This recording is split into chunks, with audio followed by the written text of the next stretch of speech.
Bienvenue sur MetaEdic. J'adresse à tous les élèves du NS4 ou Terminal qui n'ont plus la possibilité de suivre les cours convenablement dans des zones comme Mariani, Carrefourfeuille, Canaan, Cité-Soleil, Bel-Air et toutes les autres zones. Cette vidéo de cours sur la Première Guerre mondiale est faite pour vous. Alors suivez attentivement et posez des questions dans les commentaires ou écrivez-nous directement sur WhatsApp.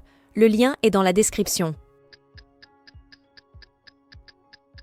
La Première Guerre mondiale ou la Grande Guerre. Pourquoi y a-t-il eu cette guerre?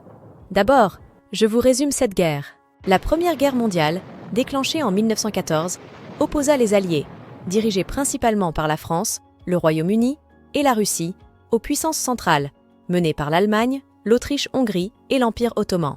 Les chefs de pays, Georges Clémenceau pour la France, l'empereur Georges V pour le Royaume-Uni et le tsar Nicolas II pour la Russie du côté des Alliés. Du côté des puissances centrales, l'empereur allemand Guillaume II, l'empereur austro-hongrois François-Joseph I et le sultan ottoman Mehmed V ont joué des rôles clés. Les causes profondes incluent les rivalités impérialistes, les alliances complexes, les tensions nationales et les militarismes croissants. Les événements déclencheurs de cette guerre incluent l'assassinat de l'archiduc François-Ferdinand en 1914. La guerre s'est étendue avec l'utilisation de nouvelles technologies militaires, notamment les tranchées et les gaz toxiques. Les pertes humaines furent dévastatrices, avec environ 10 millions de soldats tués et 7 millions de civils.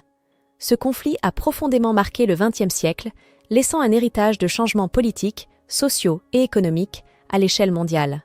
Maintenant, voilà les détails au niveau terminal pour cette guerre.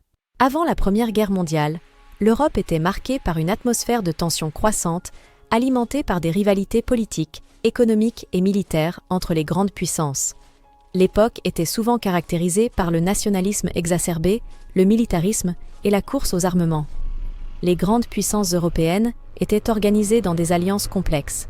L'entente cordiale entre la France et le Royaume-Uni, ainsi que l'alliance entre l'Allemagne, l'Autriche-Hongrie et l'Italie, formaient un paysage politique instable. Sur le plan économique, l'Europe connaissait une période de prospérité, mais les inégalités sociales persistaient.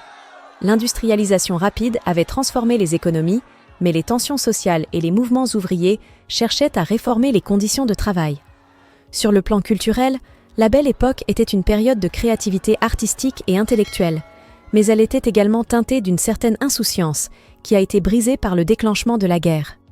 En somme, bien que l'Europe ait connu des avancées significatives dans de nombreux domaines, la rivalité politique et les alliances fragiles ont créé un contexte propice à l'explosion du conflit en 1914.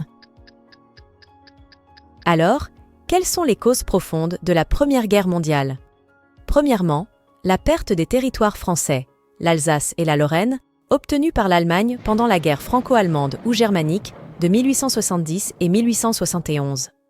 Donc, la France cherchait toutes occasions pour les reprendre par un conflit ultérieur ou un traité comme le traité de Versailles. Deuxièmement, la montée en puissance de l'Empire allemand au cours de la fin du XIXe siècle a suscité des inquiétudes au sein de l'Empire britannique. Cette période a été marquée par une intense rivalité entre les grandes puissances européennes, souvent appelée la course aux armements et la diplomatie des canons. La cause occasionnelle de la Première Guerre mondiale est attribuée à l'assassinat de l'archiduc François-Ferdinand d'Autriche-Hongrie à Sarajevo en 1914 par un étudiant du nom de Gavrilo Princip qui faisait partie de l'organisation de la Main Noire. L'Empire austro-hongrois exige notamment que le gouvernement serbe mène une enquête sur l'assassinat de l'archiduc et accepte la présence de la police autrichienne sur son territoire. Comme prévu, la Serbie refuse cette disposition, ce qui entraîne la rupture des relations diplomatiques entre les deux États. Le 23 juillet 1914, l'Autriche-Hongrie adresse un ultimatum à la Serbie, c'est-à-dire une menace d'entrée en guerre si ses exigences ne sont pas entendues. L'Empire, qui perçoit la Serbie comme une menace, lui déclare finalement la guerre le 28 juillet 1914. Ensuite, la Russie a déclaré la guerre à l'Empire Autriche-Hongrie pour protéger la Serbie. L'Allemagne déclare la guerre à la Russie. Selon les accords avec la Russie, enfin la France et l'Angleterre ont déclaré la guerre aux deux puissances centraux. Ainsi, la guerre est devenue mondiale, puisque toutes les colonies des puissances européennes sont obligées y entrer. De 28 juillet 1914 à 11 novembre 1918, il y a plusieurs grandes batailles qui ont eu des conséquences majeures sur le déroulement du conflit. Voici quelques-unes des batailles les plus significatives. Köln, Bataille de la Marne, 1914. Cette bataille a été cruciale pour l'arrêt de l'avancée allemande vers Paris. Les forces alliées ont réussi à stopper l'offensive allemande, marquant un tournant stratégique. 2. Bataille de Verdun, 1916. Elle est souvent considérée comme l'une des batailles les plus longues et les plus meurtrières. 3. Bataille de la Somme, 1916. Elle a été le théâtre de certaines des attaques les plus massives de la guerre. Les forces britanniques et françaises ont combattu les Allemands dans une tentative de briser les lignes ennemies. 4. Bataille de Jutland, 1916. Cette bataille navale majeure a opposé la Royal Navy britannique à la marine impériale allemande en mer du Nord. Bien que les pertes aient été importantes des deux côtés, la Royal Navy a maintenu son contrôle des océans. 5. Bataille de Passchendaele, troisième bataille d'Ypres, 1917. L'assaut a été caractérisé par des conditions météorologiques difficiles et des combats dans la boue. Les forces alliées, principalement britanniques et canadiennes, ont cherché à reprendre le contrôle de la région. 6. Bataille de Cambrai, 1917. Elle a été marquée par l'utilisation extensive des chars de combat par les Britanniques, représentant une innovation majeure dans les tactiques militaires. 7. Bataille de l'Argonne, 1918. C'était l'une des dernières batailles majeures de la guerre, où les forces alliées, principalement américaines, ont réussi à percer les lignes allemandes. Dans une autre vidéo, il y aura des détails sur l'entrée des États-Unis et la sortie de la Russie dans la Première Guerre mondiale en 1917.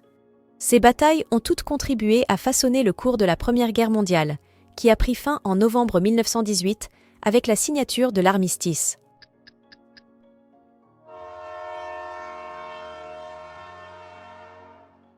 « 11 novembre 1918, en forêt de Compiègne, à 5h15 du matin, dans un wagon spécialement aménagé, une convention d'armistice est signée entre le maréchal Foch, commandant en chef des armées alliées, assisté de l'amiral Wemyss, premier lord de la mer, et le secrétaire d'État Herzberger, président de la délégation allemande. Les hostilités doivent être arrêtées sur tout le front occidental à 11h, heure française. Après 52 mois de durs combats, la Grande Guerre s'achève enfin. Quelles sont les conséquences de cette guerre? La guerre a tué environ 13 millions d'hommes, y compris les morts de la guerre civile russe qui succéda à la révolution d'octobre 1917. Il y aura plus de détails dans une autre vidéo de cette révolution. Il y avait plusieurs traités de paix, mais le plus important c'était le traité de Versailles signé contre l'Allemagne, 28 juin 1919. Plusieurs États s'agrandirent. La France récupérait l'Alsace-Lorraine aux mains des Allemands grâce au traité de Versailles. L'Italie acquérait le Trentin et l'Istrie. C'est ainsi s'achève cette vidéo sur la Première Guerre mondiale. Maintenant, je pose à chacun de vous ces questions. Quelles sont les causes principales de la Première Guerre mondiale? 2. Comment les alliances ont-elles contribué à l'escalade du conflit? 3. Quels étaient les pays les plus impliqués dans la guerre et quel était leur rôle? 4. Quelles étaient les conséquences immédiates de la guerre sur les populations civiles et les soldats? La 5e question sera posée dans la prochaine vidéo sur l'entrée en guerre des États-Unis et la sortie de la Russie dans ce conflit.